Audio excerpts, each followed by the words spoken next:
ॐ श्रीगणेशाय नमः।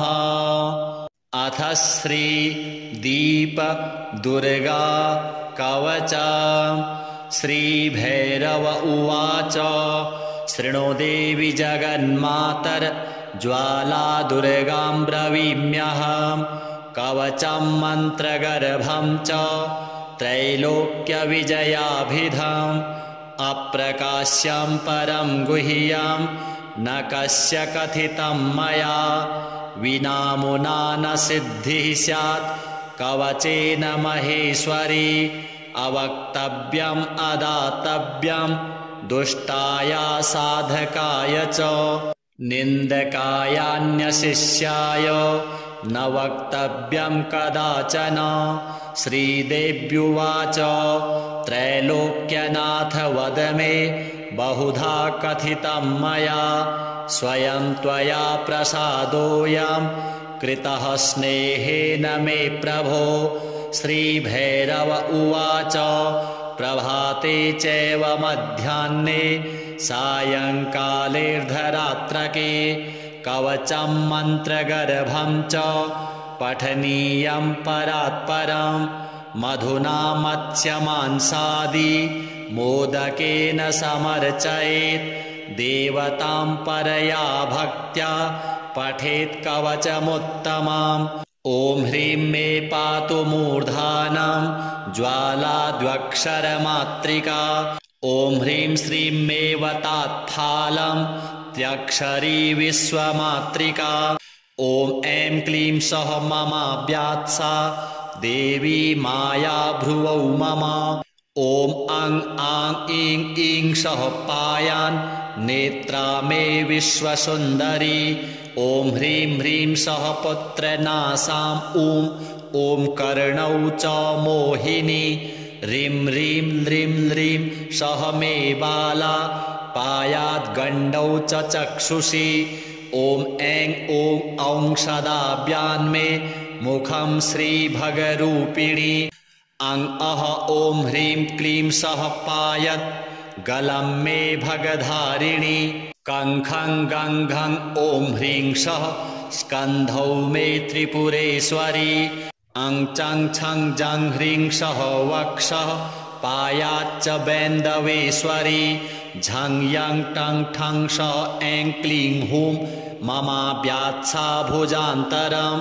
डं ढं अणं तं स्तनौ पायात् भेरुण्डा मम सर्वदा।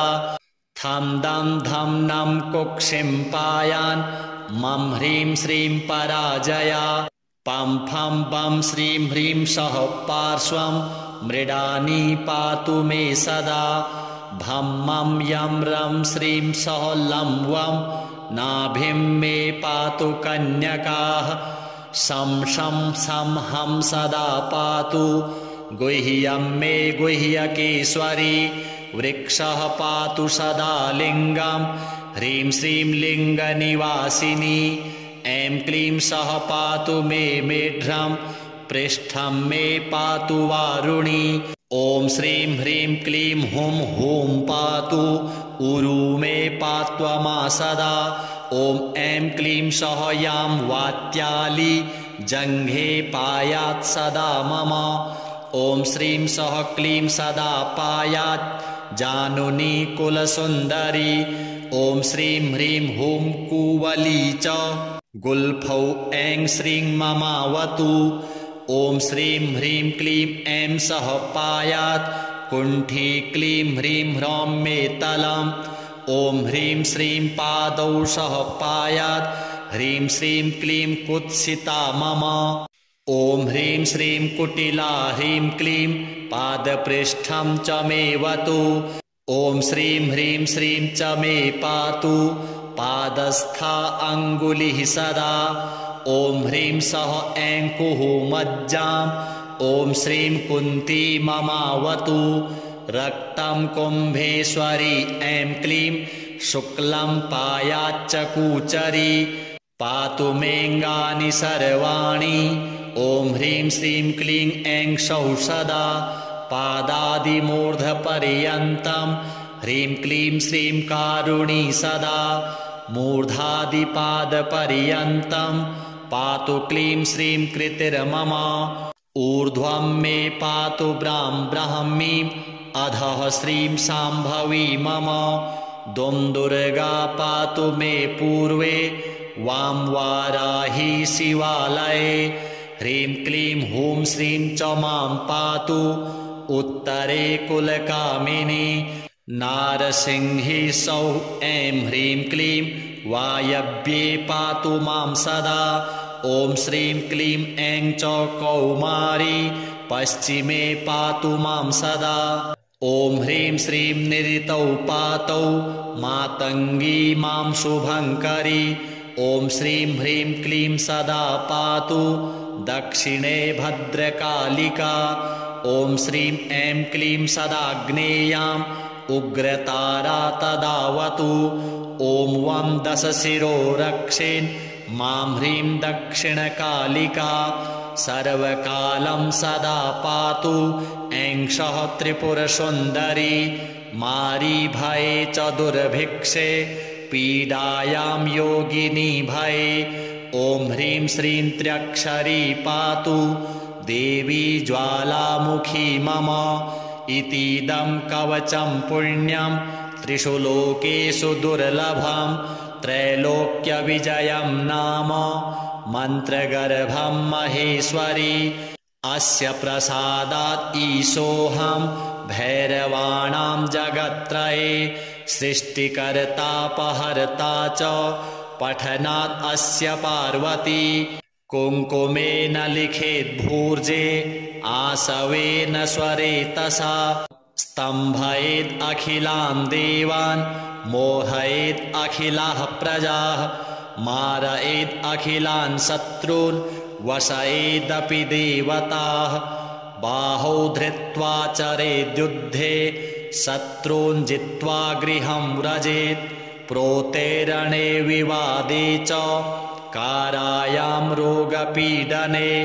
ग्रहपीडासु कालेषु पठेत् सर्वं समं व्रजेत्। इतीदं कवचं देवी मन्त्रगर्भं सुरार्चितं।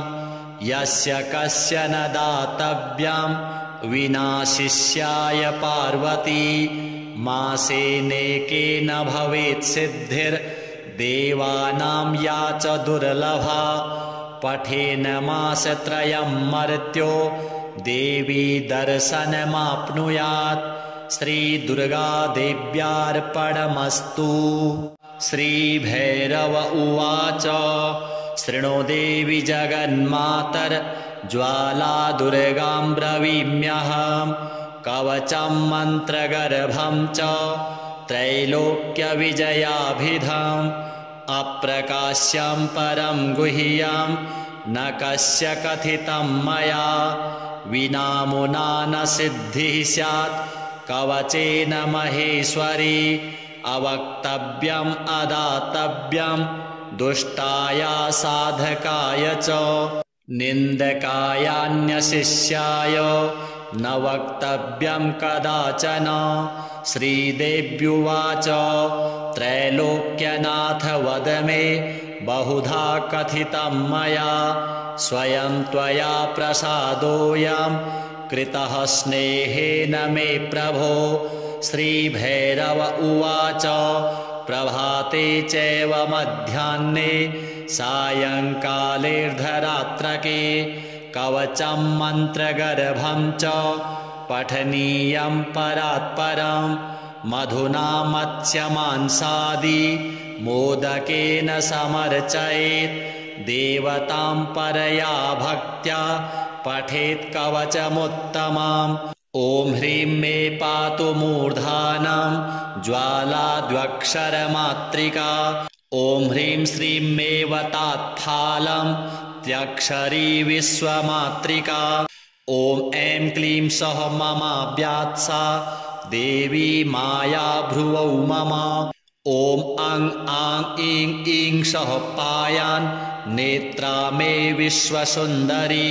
ॐ ह्रीं ह्रीं सः पुत्रनासां ॐ कर्णौ च मोहिनी। ह्रीं ह्रीं ह्रीं ह्रीं सः मे बाला पायाद्गण्डौ च चक्षुषि ॐ ऐं ॐ सदाभ्यान्मे मुखं श्रीभगरूपिणी अं अह ॐ ह्रीं क्लीं सः पायत् गलं मे भगधारिणी कङ्खं गङ्घं ॐ ह्रीं सः स्कन्धौ मे त्रिपुरेश्वरी अं चं छं जं ह्रीं सः वक्षः पायाच्च बैन्दवेश्वरी झं यं टं ठं सः ऐं क्लीं हूं ममाभ्यात्सा भुजान्तरं डं ढं अणं तं स्तनौ पायात् भेरुण्डा मम सर्वदा थं दं धं नं कुक्षिं पायान् मं ह्रीं श्रीं पराजया पं फं बं श्रीं ह्रीं सः पार्श्वं मृडानी पातु मे सदा भं मं यं रं श्रीं सः लं वं नाभिं मे पातु कन्यकाः शं शं सं हं सदा पातु गुह्यं मे गुह्यकेश्वरी वृक्षः पातु सदा लिङ्गं ह्रीं श्रीं लिङ्गनिवासिनी ऐं क्लीं सः पातु मे मेढ्रं पृष्ठं मे पातु वारुणी ॐ श्रीं ह्रीं क्लीं हुं हूं पातु उरु मे पात्वमा सदा ॐ ऐं क्लीं सः यां वात्याली जङ्घे पायात् सदा मम ॐ श्रीं सः क्लीं सदा पायात् जानुनी कुलसुन्दरी ॐ श्रीं ह्रीं हुं कुवली च गुल्फौ ऐं श्रीं ममावतु ॐ श्रीं ह्रीं क्लीं ऐं सः पायात् कुण्ठी क्लीं ह्रीं ह्रौं मे तलम् ॐ ह्रीं श्रीं पादौ सः पायात् ह्रीं श्रीं क्लीं कुत्सिता मम ॐ ह्रीं श्रीं कुटिला ह्रीं क्लीं पादपृष्ठं च मे वतु ॐ श्रीं ह्रीं श्रीं च मे पातु पादस्था अङ्गुलिः सदा ॐ ह्रीं सः ऐं कुहुमज्जाम् ॐ श्रीं कुन्ती ममावतु रक्तं कुम्भेश्वरी ऐं क्लीं शुक्लं पायाच्च कूचरी पातु मेऽङ्गानि सर्वाणि ॐ ह्रीं श्रीं क्लीं ऐं सौः सदा पादादिमूर्धपर्यन्तं ह्रीं क्लीं श्रीं कारुणी सदा मूर्धादिपादपर्यन्तं पातु क्लीं श्रीं कृतिर्मम ऊर्ध्वं मे पातु ब्राह्मीं अधः श्रीं शाम्भवी मम दुर्गा पातु मे पूर्वे वां वाराही शिवालये ह्रीं क्लीं हूं श्रीं च मां पातु उत्तरे कुलकामिनी नारसिंही सौः ऐं ह्रीं क्लीं वायव्ये पातु मां सदा ॐ श्रीं क्लीं ऐं च कौमारी पश्चिमे पातु मां सदा ॐ ह्रीं श्रीं निरितौ पातौ मातङ्गी मां शुभङ्करी ॐ श्रीं ह्रीं क्लीं सदा पातु दक्षिणे भद्रकालिका ॐ श्रीं ऐं क्लीं सदाग्नेयाम् उग्रतारा तदावतु ॐ वं दशशिरो रक्षेन् मां ह्रीं दक्षिणकालिका सर्वकालं सदा पातु ऐं सः त्रिपुरसुन्दरी मारीभये च दुर्भिक्षे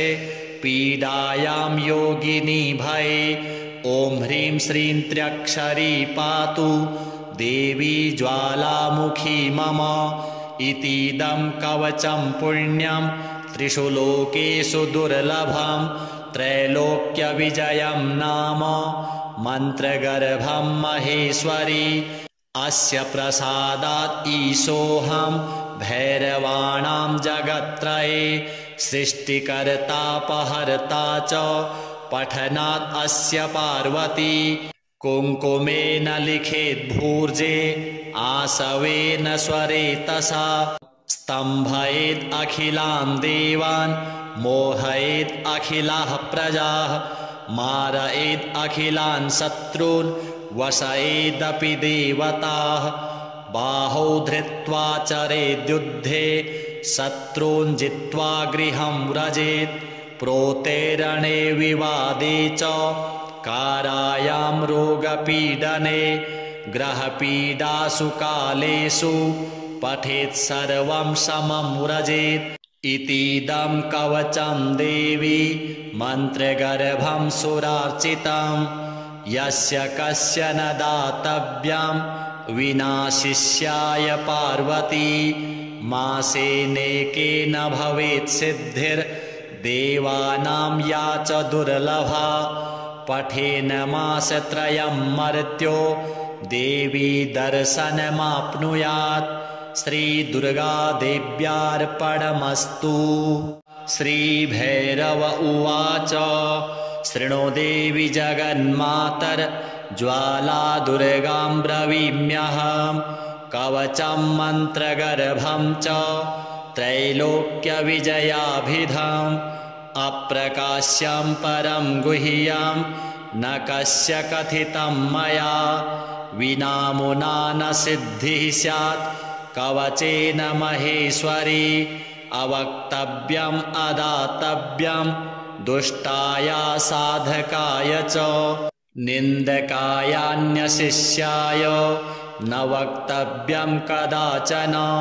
श्रीदेव्युवाच त्रैलोक्यनाथ वद मे बहुधा कथितं मया स्वयं त्वया प्रसादोऽयं कृतः स्नेहेन मे प्रभो।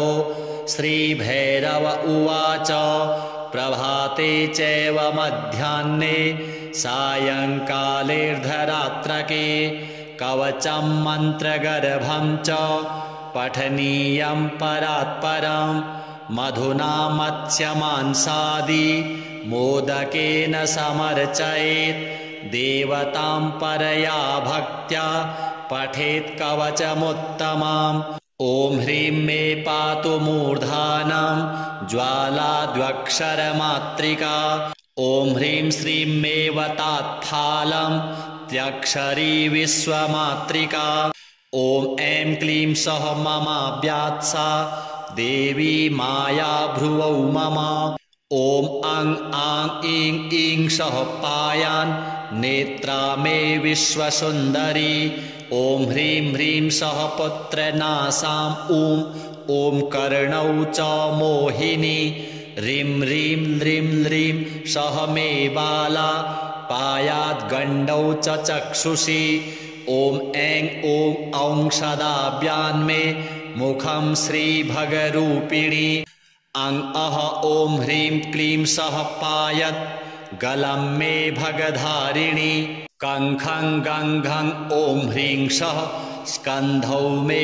त्रिपुरेश्वरी अं चं छं जं ह्रीं सः वक्षः पायाच्च बैन्दवेश्वरी झं यं टं ठं सः ऐं क्लीं हूं ममाव्यात्सा भुजान्तरं डं ढं अणं तं स्तनौ पायात् भेरुण्डा मम सर्वदा थं दं धं नं कुक्षिं पायान् मं ह्रीं श्रीं पराजया पं फं बं श्रीं ह्रीं सः पार्श्वं मृडानी पातु मे सदा भं मं यं रं श्रीं सः लं वं नाभिं मे पातु कन्यकाः शं शं सं हं सदा पातु गुह्यं मे गुह्यकेश्वरी वृक्षः पातु सदा लिङ्गं ह्रीं श्रीं लिङ्गनिवासिनी ऐं क्लीं सः पातु मे मेढ्रं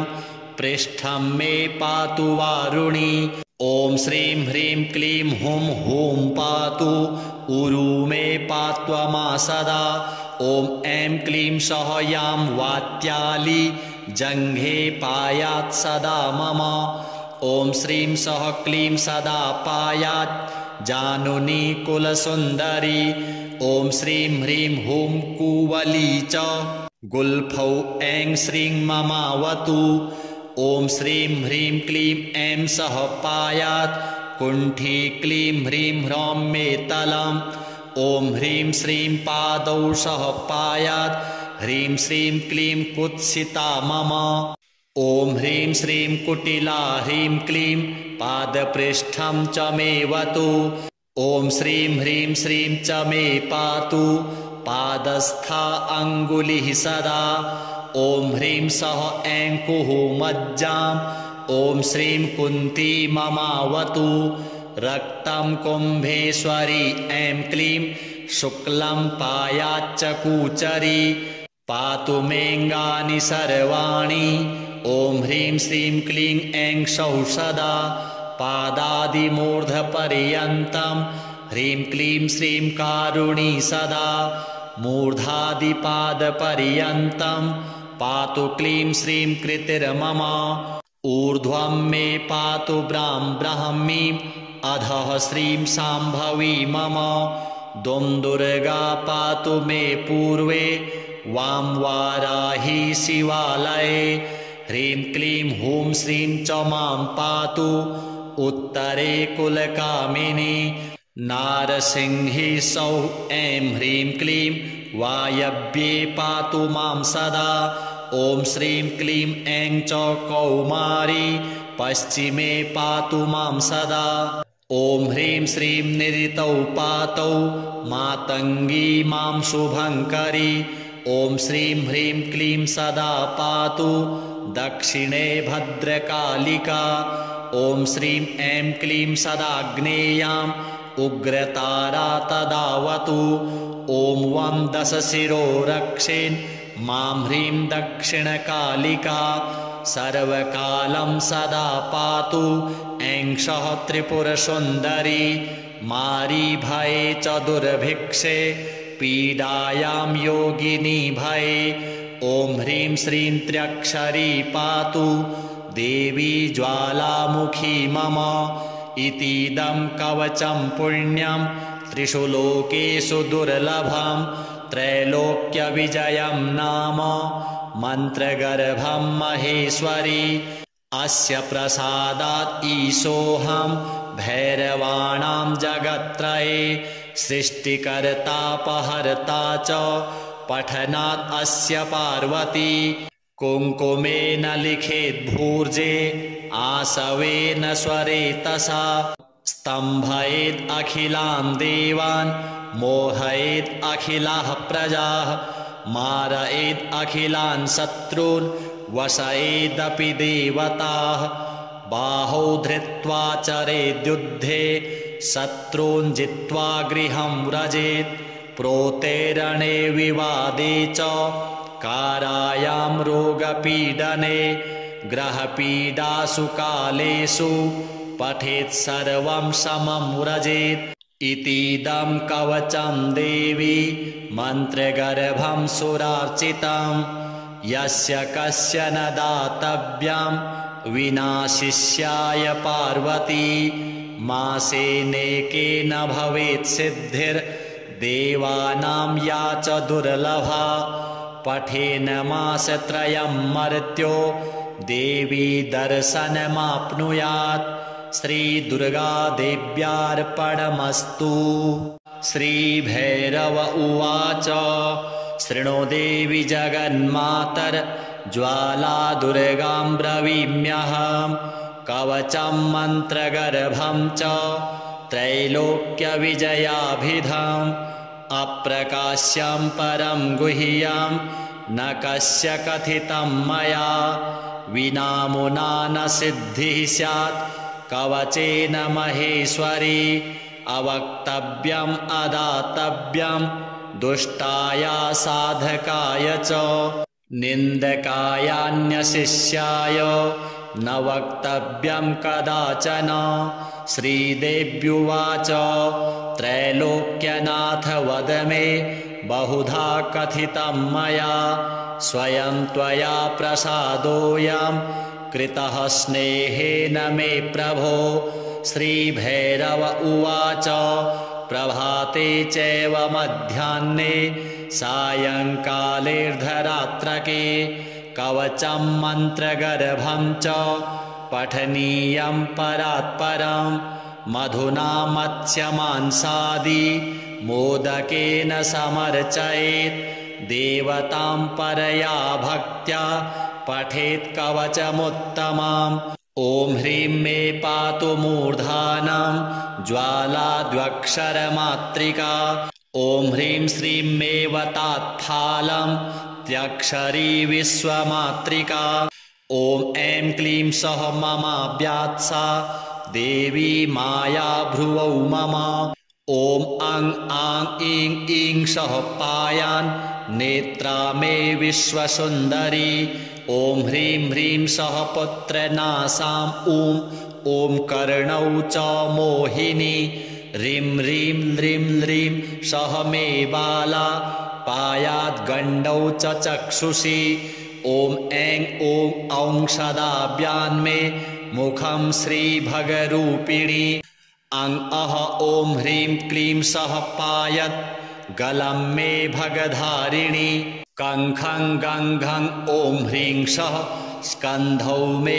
त्रिपुरेश्वरी अं चं छं जं ह्रीं सः वक्षः पायाच्च बैन्दवेश्वरी झं यं टं ठं सः ऐं क्लीं हूं ममाव्यात्सा भुजान्तरं डं ढं अणं तं स्तनौ पायात् भेरुण्डा मम सर्वदा थं दं धं नं कुक्षिं पायान् मं ह्रीं श्रीं पराजया पं फं बं श्रीं ह्रीं सः पार्श्वं मृडानी पातु मे सदा भं मं यं रं श्रीं सः लं वं नाभिं मे पातु कन्यकाः शं शं सं हं सदा पातु गुह्यं मे गुह्यकेश्वरी वृक्षः पातु सदा लिङ्गं ह्रीं श्रीं लिङ्गनिवासिनी ऐं क्लीं सः पातु मे मेढ्रं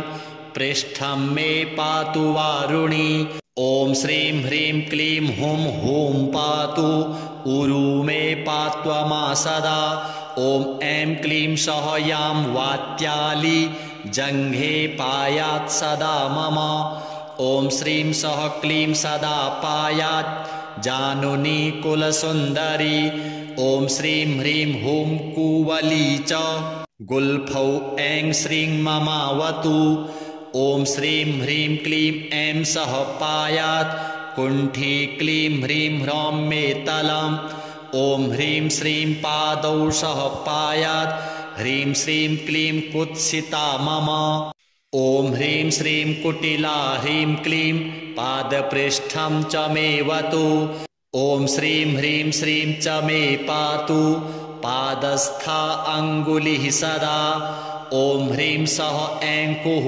मज्जाम् ॐ श्रीं कुन्ती ममावतु रक्तं कुम्भेश्वरी ऐं क्लीं शुक्लं पायाच्च कूचरी पातु मेऽङ्गानि सर्वाणि ॐ ह्रीं श्रीं क्लीं ऐं सौः सदा पादादिमूर्धपर्यन्तं ह्रीं क्लीं श्रीं कारुणी सदा मूर्धादिपादपर्यन्तं पातु क्लीं श्रीं कृतिर्मम ऊर्ध्वं मे पातु ब्राह्मीं अधः श्रीं शाम्भवी मम दुर्गा पातु मे पूर्वे वां वाराही शिवालये ह्रीं क्लीं हूं श्रीं च मां पातु उत्तरे कुलकामिनी नारसिंही सौः ऐं ह्रीं क्लीं वायव्ये पातु मां सदा ॐ श्रीं क्लीं ऐं च कौमारी पश्चिमे पातु मां सदा ॐ ह्रीं श्रीं निरितौ पातौ मातङ्गी मां शुभङ्करी ॐ श्रीं ह्रीं क्लीं सदा पातु दक्षिणे भद्रकालिका ॐ श्रीं ऐं क्लीं सदाग्नेयाम् उग्रतारा तदावतु ॐ वं दशशिरो रक्षेन् मां ह्रीं दक्षिणकालिका सर्वकालं सदा पातु ऐं सः त्रिपुरसुन्दरी मारीभये च दुर्भिक्षे पीडायां योगिनी भये ॐ ह्रीं श्रीं त्र्यक्षरी पातु देवी ज्वालामुखी मम इतीदं कवचं पुण्यं त्रिषु लोकेषु दुर्लभं त्रैलोक्यविजयं नाम मन्त्रगर्भं महेश्वरी अस्य प्रसादात् ईशोऽहं भैरवाणां जगत्त्रये सृष्टिकर्तापहर्ता च पठनात् अस्य पार्वती कुङ्कुमेन लिखेद्भूर्जे आसवेन स्वरेतसा स्तम्भयेद् अखिलान् देवान् मोहयेद् अखिलाः प्रजाः मारयेद् अखिलान् शत्रून् वशयेदपि देवताः बाहौ धृत्वा चरेद्युद्धे शत्रून् जित्वा गृहं व्रजेत् प्रोतेरणे विवादे च कारायां रोगपीडने ग्रहपीडासु कालेषु पठेत् सर्वं समं व्रजेत् इतीदं कवचं देवी मन्त्रगर्भं सुरार्चितं यस्य कस्य न दातव्यं विना शिष्याय पार्वती मासेनेकेन भवेत् सिद्धिर्देवानां या च दुर्लभा पठेन मासत्रयं मर्त्यो देवी दर्शनमाप्नुयात् श्रीदुर्गादेव्यार्पणमस्तु। श्रीभैरव उवाच शृणु देवि जगन्मातर्ज्वाला दुर्गां ब्रवीम्यहं कवचं मन्त्रगर्भं च त्रैलोक्यविजयाभिधम् अप्रकाश्यं परं गुह्यं न कस्य कथितं मया विनामुना न सिद्धिः स्यात् कवचेन महेश्वरी अवक्तव्यम् अदातव्यं दुष्टाय साधकाय च निन्दकायान्यशिष्याय न वक्तव्यं कदाचन। श्रीदेव्युवाच त्रैलोक्यनाथ वद मे बहुधा कथितं मया स्वयं त्वया प्रसादोऽयं कृतः स्नेहेन मे प्रभो। श्रीभैरव उवाच प्रभाते चैव मध्याह्ने सायंकालेऽर्धरात्रके कवचं मन्त्रगर्भं च पठनीयं परात्परं मधुना मत्स्यमांसादि मोदकेन समर्चयेत् देवतां परया भक्त्या पठेत् कवचमुत्तमम्। ॐ ह्रीं मे पातु मूर्धानं ज्वाला द्व्यक्षरमात्रिका ॐ ह्रीं श्रीं मे वतात्फालं त्र्यक्षरी विश्वमात्रिका ॐ ऐं क्लीं सः ममाव्यात्सा देवी माया भ्रुवौ मम ॐ अं आं ईं ईं सः पायान् नेत्रा मे विश्वसुन्दरी ॐ ह्रीं ह्रीं सः पुत्रनासां ॐ कर्णौ च मोहिनी ह्रीं ह्रीं ह्रीं ह्रीं सः मे बाला पायाद्गण्डौ च चक्षुषी ॐ ऐं औं सदाभ्यान्मे मुखं श्रीभगरूपिणी अं अह ॐ ह्रीं क्लीं सः पायत् गलं मे भगधारिणी कङ्खं गङ्घं ॐ ह्रीं सः स्कन्धौ मे त्रिपुरेश्वरी अं चं छं जं ह्रीं सः वक्षः पायाच्च बैन्दवेश्वरी झं यं टं ठं सः ऐं क्लीं हूं ममाव्यात्सा भुजान्तरं डं ढं अणं तं स्तनौ पायात् भेरुण्डा मम सर्वदा थं दं धं नं कुक्षिं पायान् मं ह्रीं श्रीं पराजया पं फं बं श्रीं ह्रीं सः पार्श्वं मृडानी पातु मे सदा भं मं यं रं श्रीं सः लं वं नाभिं मे पातु कन्यकाः शं शं सं हं सदा पातु गुह्यं मे गुह्यकेश्वरी वृक्षः पातु सदा लिङ्गं ह्रीं श्रीं लिङ्गनिवासिनी ऐं क्लीं सः पातु मे मेढ्रं पृष्ठं मे पातु वारुणी ॐ श्रीं ह्रीं क्लीं हूं पातु उरु मे पात्वमा सदा ॐ ऐं क्लीं सः यां वात्याली जङ्घे पायात् सदा मम ॐ श्रीं सः क्लीं सदा पायात् जानुनी कुलसुन्दरी। ॐ श्रीं ह्रीं हुं कुवली च गुल्फौ ऐं श्रीं ममावतु। ॐ श्रीं ह्रीं क्लीं ऐं सः पायात् कुण्ठी क्लीं ह्रीं ह्रौं मे तलम्।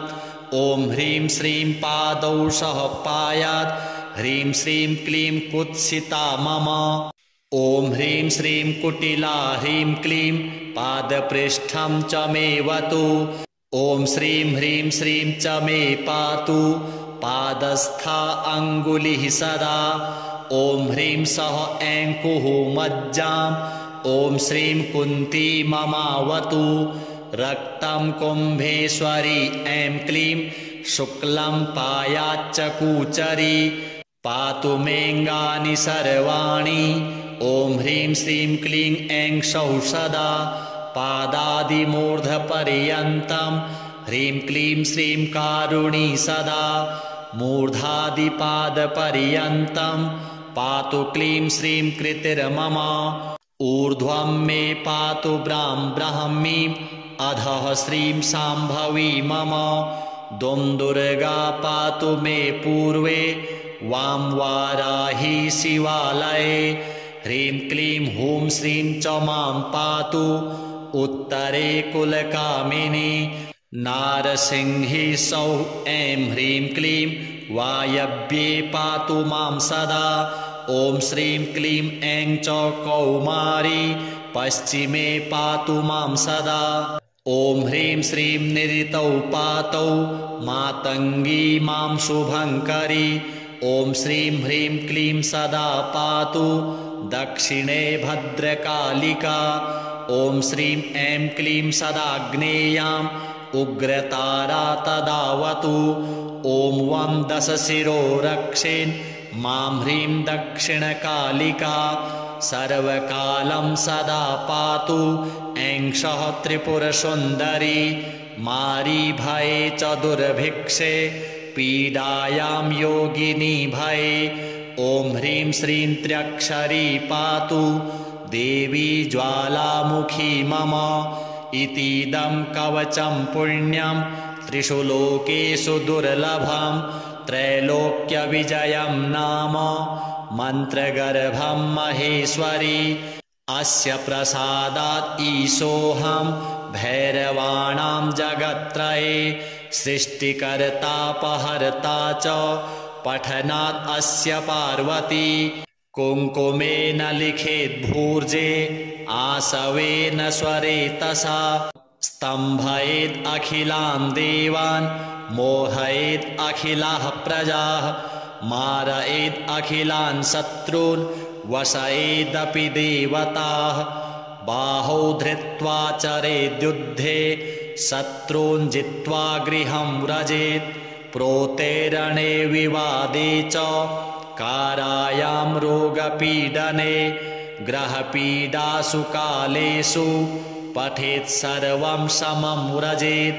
इतीदं कवचं देवी मन्त्रगर्भं सुरार्चितं यस्य कस्य न दातव्यं विना शिष्याय पार्वती।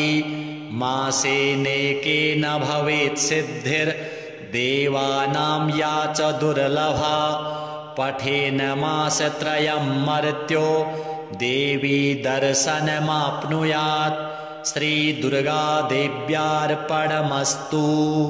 श्रीभैरव उवाच शृणु देवि जगन्मातर्ज्वाला दुर्गां ब्रवीम्यहं कवचं मन्त्रगर्भं च त्रैलोक्यविजयाभिधम् अप्रकाश्यं परं गुह्यं न कस्य कथितं मया विनामुना न सिद्धिः स्यात् कवचेन महेश्वरी। अवक्तव्यम् अदातव्यं दुष्टाय साधकाय च निन्दकायान्यशिष्याय न वक्तव्यं कदाचन। श्रीदेव्युवाच त्रैलोक्यनाथ वद मे बहुधा कथितं मया स्वयं त्वया प्रसादोऽयं कृतः स्नेहेन मे प्रभो। श्रीभैरव उवाच प्रभाते चैव मध्याह्ने सायङ्कालेऽर्धरात्रके कवचं मन्त्रगर्भं च पठनीयं परात्परं मधुना मत्स्यमांसादि मोदकेन समर्चयेत् देवतां परया भक्त्या पठेत् कवचमुत्तमम्। ॐ ह्रीं मे पातु मूर्धानं ज्वालाद्वक्षरमात्रिका। ॐ ह्रीं श्रीं मे वतात्फालं त्र्यक्षरी विश्वमात्रिका। ॐ ऐं क्लीं सौः ममाव्यात्सा देवी माया भ्रुवौ मम। ॐ अं आं ईं ईं सौः पायान् नेत्रा मे विश्वसुन्दरी। ॐ ह्रीं ह्रीं सौः पुत्रनासां ॐ कर्णौ च मोहिनी। ह्रीं ह्रीं ह्रीं ह्रीं सौः मे बाला पायाद्गण्डौ च चक्षुषी। ॐ ऐं ॐ सदाभ्यान्मे मुखं श्रीभगरूपिणी। अं अः ॐ ह्रीं क्लीं सौः पायत् गलं मे भगधारिणी।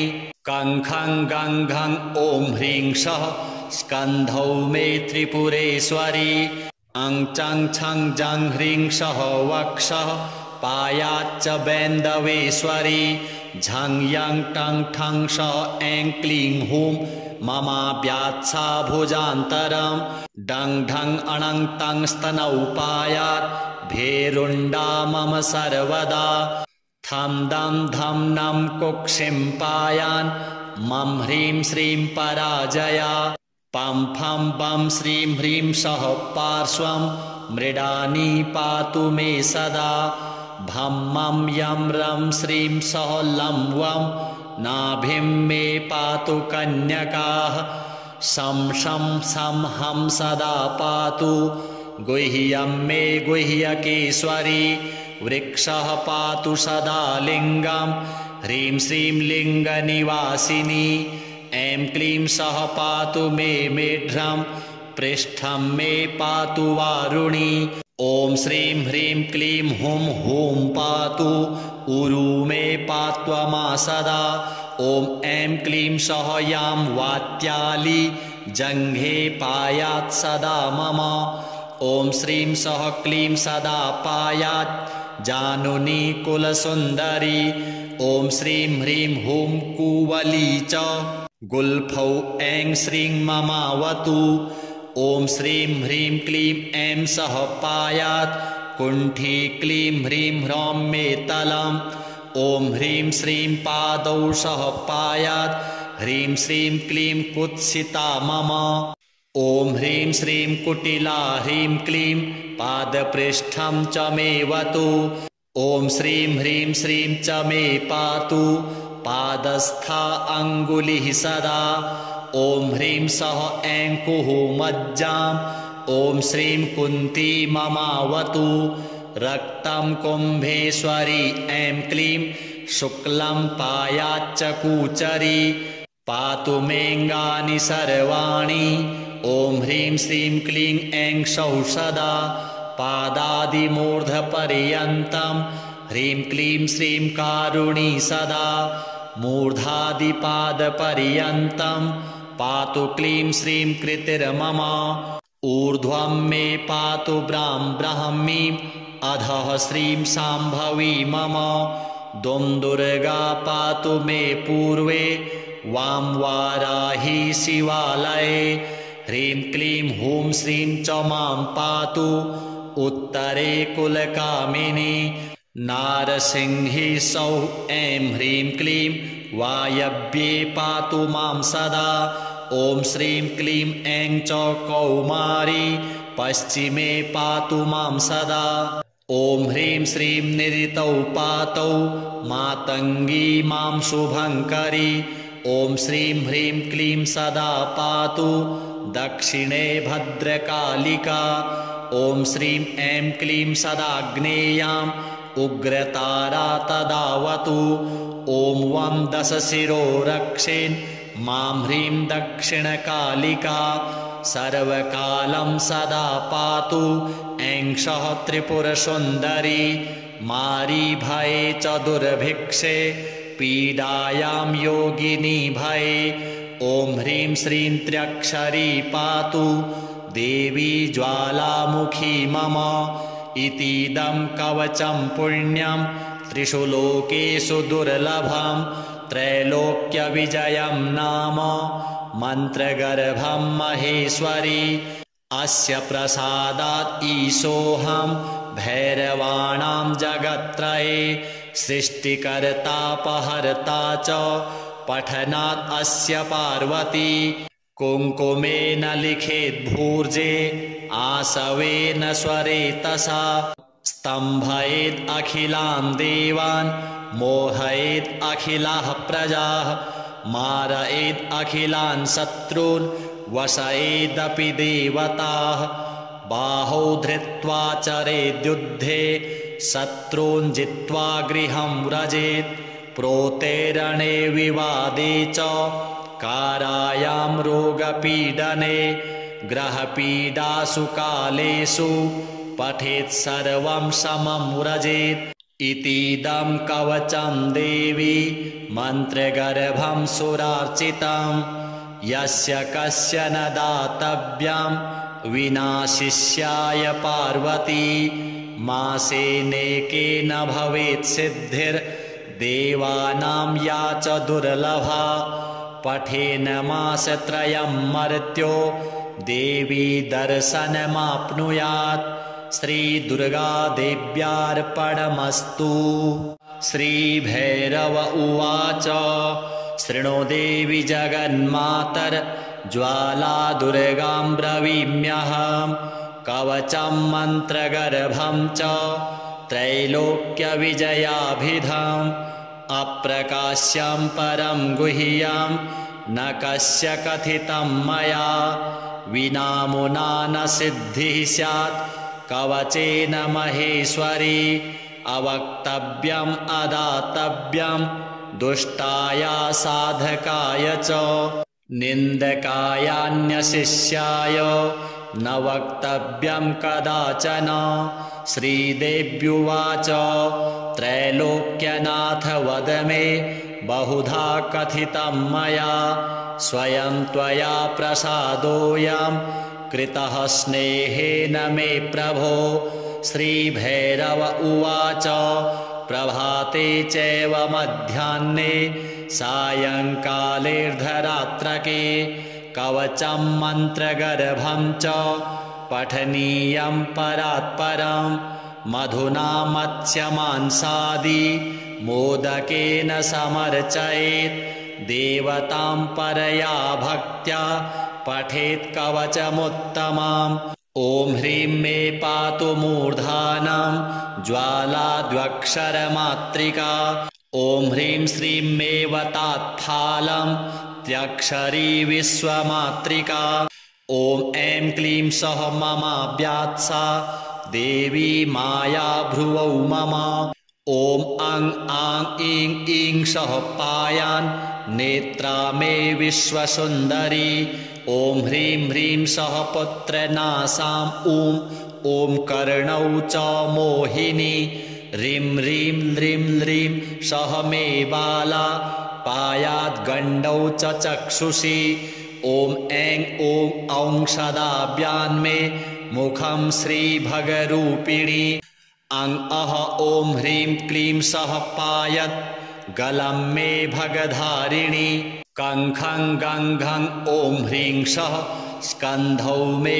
त्रिपुरेश्वरी अं चं छं जं ह्रीं सः वक्षः पायाच्च बैन्दवेश्वरी झं यं टं ठं सः ऐं क्लीं हूं ममाव्यात्सा भुजान्तरं डं ढं अणं तं स्तनौ पायात् भेरुण्डा मम सर्वदा थं दं धं नं कुक्षिं पायान् मं ह्रीं श्रीं पराजया पं फं बं श्रीं ह्रीं सः पार्श्वं मृडानी पातु मे सदा भं मं यं रं श्रीं सः लं वं नाभिं मे पातु कन्यकाः शं शं सं हं सदा पातु गुह्यं मे गुह्यकेश्वरी वृक्षः पातु सदा लिङ्गं ह्रीं श्रीं लिङ्गनिवासिनी ऐं क्लीं सः पातु मे मेढ्रं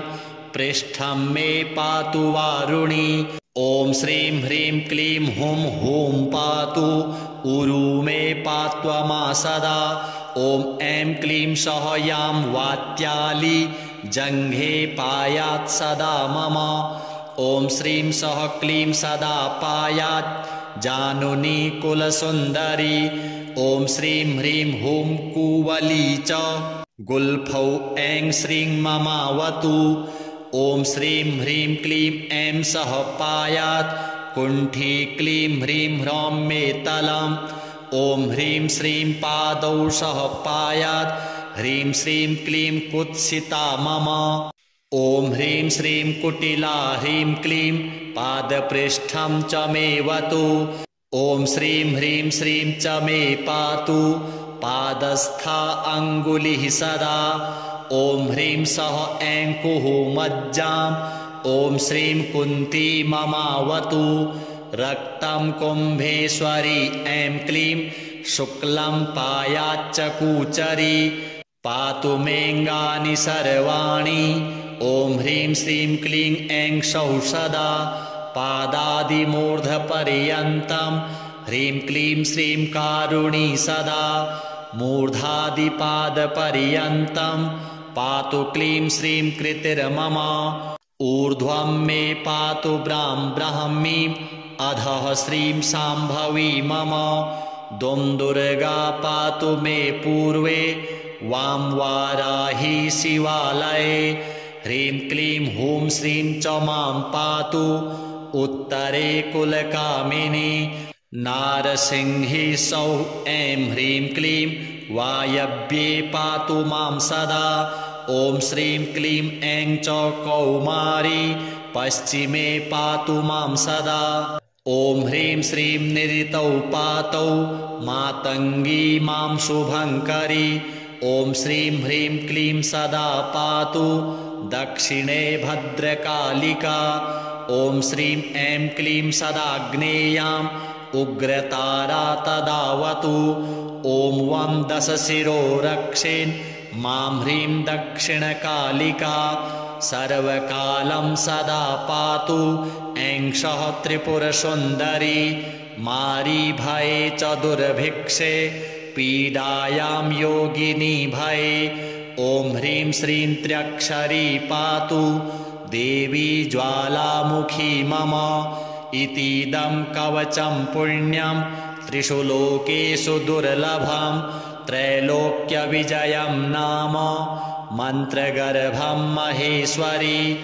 अस्य प्रसादात् ईशोऽहं भैरवाणां जगत्त्रये सृष्टिकर्तापहर्ता च पठनात् अस्य पार्वती कुङ्कुमेन लिखेद्भूर्जे आसवेन स्वरेतसा स्तम्भयेद् अखिलान् देवान् मोहयेद् अखिलाः प्रजाः मारयेद् अखिलान् शत्रून् वशयेदपि देवताः बाहौ धृत्वा चरेद्युद्धे शत्रून् जित्वा गृहं व्रजेत् प्रोते रणे विवादे च कारायां रोगपीडने ग्रहपीडासु कालेषु पठेत् सर्वं समं व्रजेत् इतीदं कवचं देवी मन्त्रगर्भं सुरार्चितं यस्य कस्य न दातव्यं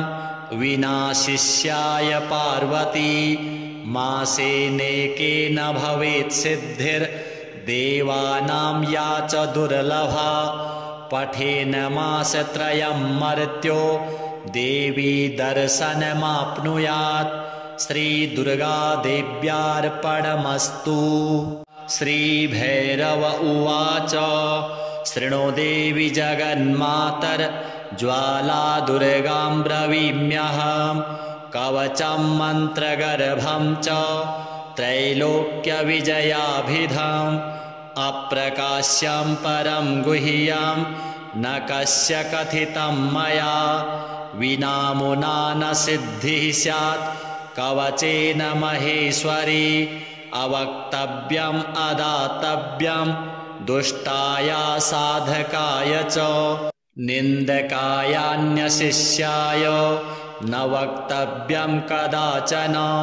श्रीदेव्युवाच त्रैलोक्यनाथ वद मे बहुधा कथितं मया स्वयं त्वया प्रसादोऽयं कृतः स्नेहेन मे प्रभो।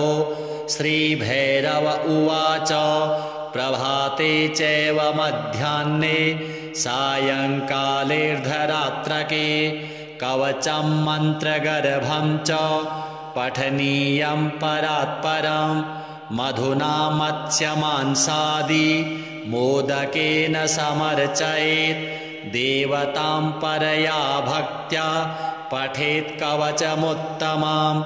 ॐ ह्रीं मे पातु मूर्धानं ज्वालाद्वक्षरमात्रिका ॐ ह्रीं श्रीं मे वतात्फालं त्र्यक्षरी विश्वमात्रिका ॐ ऐं क्लीं सः ममाव्यात्सा देवी माया भ्रुवौ मम ॐ अं आं ईं ईं सः पायान् नेत्रा मे विश्वसुन्दरी ॐ ह्रीं ह्रीं सः पुत्रनासां ॐ कर्णौ च मोहिनी ह्रीं ह्रीं ह्रीं ह्रीं सः मे बाला पायात् गण्डौ च चक्षुषी ॐ ऐं औं सदाभ्यान्मे मुखं श्रीभगरूपिणी अं अह ॐ ह्रीं क्लीं सः पायत् गलं मे भगधारिणी कङ्खं गङ्घं ॐ ह्रीं सः स्कन्धौ मे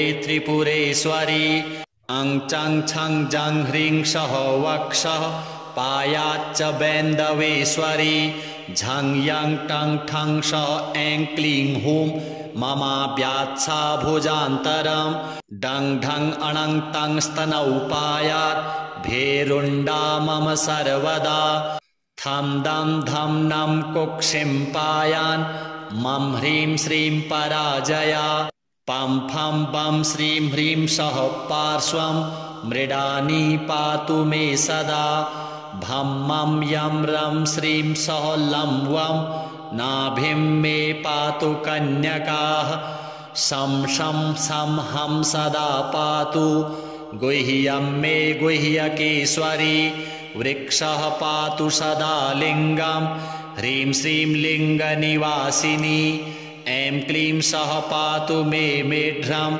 पृष्ठं मे पातु वारुणी ॐ श्रीं ह्रीं क्लीं हुं हूं पातु उरु मे पात्वमा सदा ॐ ऐं क्लीं सः यां वात्याली जङ्घे पायात् सदा मम ॐ श्रीं सः क्लीं सदा पायात् जानुनी कुलसुन्दरी ॐ श्रीं ह्रीं हुं कुवली च गुल्फौ ऐं श्रीं ममावतु ॐ श्रीं ह्रीं क्लीं ऐं सः पायात् कुण्ठी क्लीं ह्रीं ह्रौं मे तलम् ॐ ह्रीं श्रीं पादौ सः पायात् ह्रीं श्रीं क्लीं कुत्सिता मम ॐ ह्रीं श्रीं कुटिला ह्रीं क्लीं पादपृष्ठं च मे वतु ॐ श्रीं ह्रीं श्रीं च मे पातु पादस्था अङ्गुलिः सदा ॐ ह्रीं सः ऐं कुहुमज्जाम्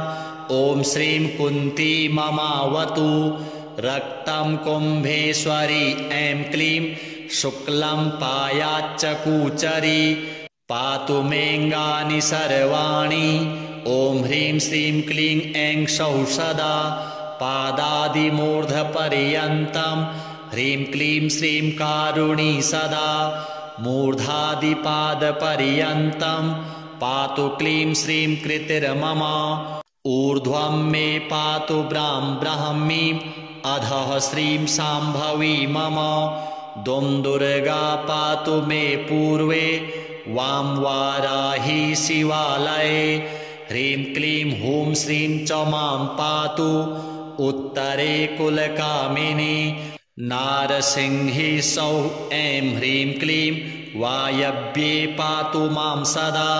ॐ श्रीं क्लीं ऐं च कौमारी पश्चिमे पातु मां सदा।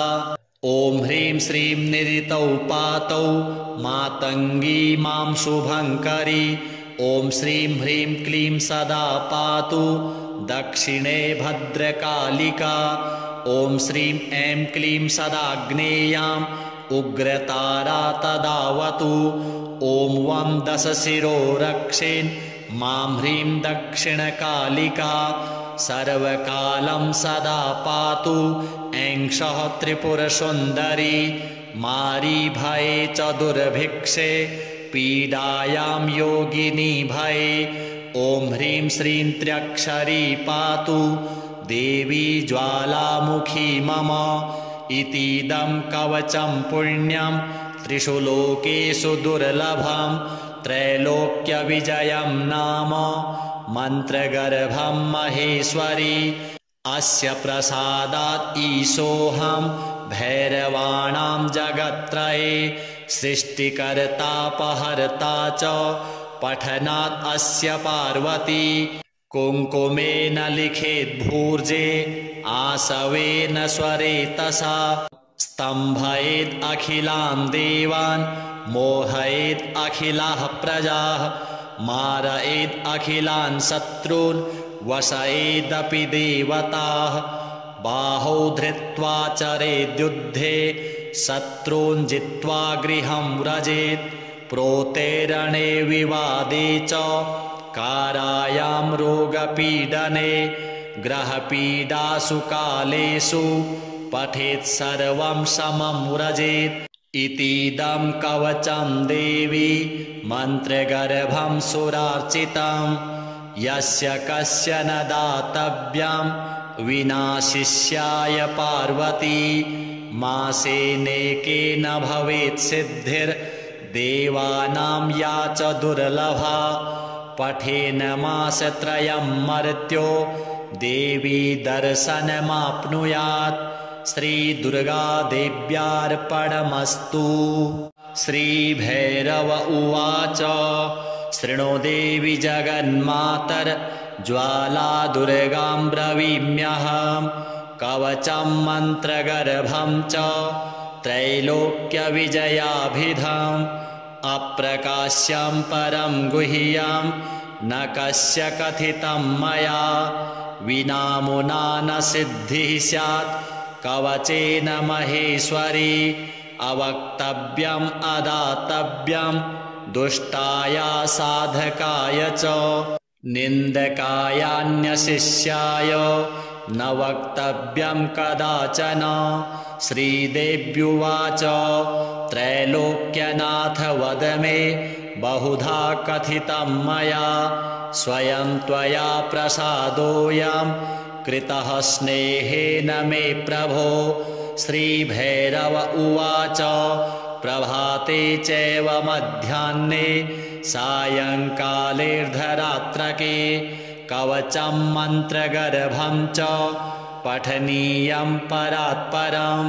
मधुना मत्स्यमांसादि मोदकेन समर्चयेत्।